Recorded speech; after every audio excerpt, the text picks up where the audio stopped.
Hi students, நாம் இப்போ fundamental theorem of arithmetic னா என்னன்னு பார்க்க போறோங்க. chapter 2 numbers and sequencesல வர ஒரு டாபிக்.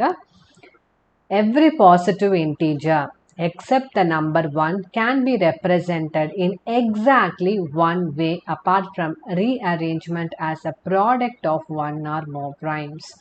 ஸோ என்ன சொல்ல வராங்கன்னா, நீங்கள் எந்த ஒரு பாசிட்டிவ் இன்டீஜர் ஒன்னுங்கிற நம்பர் தவிர்த்து மற்ற எல்லா நம்பருமே வந்து ப்ராடக்ட் ஆஃப் ப்ரைம் ஃபேக்டர்ஸில் நம்ம எழுதலாம்.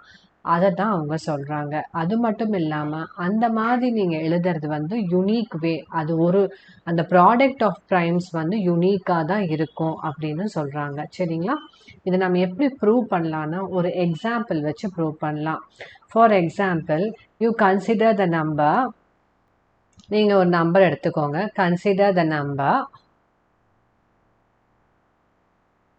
198ன்னு வச்சுக்கோங்க.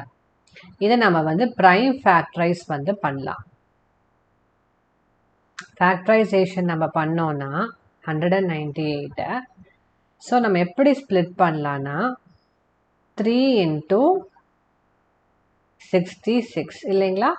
அகெயின் 3 into 22, தென் 2 into 11. ஸோ இது எப்படி எழுதலாம்? 3 into 3 into 2 into 11. ஸோ இதுதான் ப்ராடக்ட் ஆஃப் ப்ரைம்ஸ். ஓகேங்களா? இன்னொரு விதமாக நம்ம இதை பண்ணி பார்க்கலாம். அப்போ அதோட ப்ராடக்ட் ஆஃப் ப்ரைம்ஸ் என்ன வருது? ஸோ சேம் ப்ரைம் ஃபேக்டரைஸ் தான்.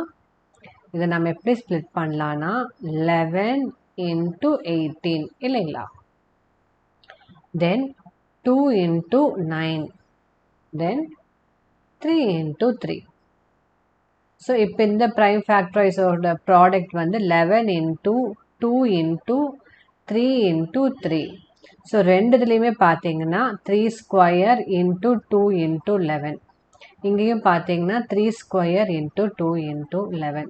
ஸோ நீங்கள் எந்த மாதிரி நீங்கள் ஃபேக்டரைஸ் பண்ணாலும் நம்ம கடைசியில் கிடைக்கிற அந்த ப்ராடக்ட் ஆஃப் ப்ரைம் வந்து ஒன்று தான் இருக்கும், யூனிக்காக தான் இருக்கும் அப்படிங்கிறதாங்க இந்த ஃபண்டமெண்டல் தியரம் ஆஃப் அரித்மெட்டிக். சரிங்களா?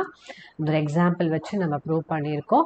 உங்களுக்கு ஏதாவது டவுட்ஸ் இருந்தால் கமெண்ட் செக்ஷனில் மென்ஷன் பண்ணுங்கள். லைக், ஷேர், சப்ஸ்கிரைப் பண்ணுங்கள். தேங்க்யூ.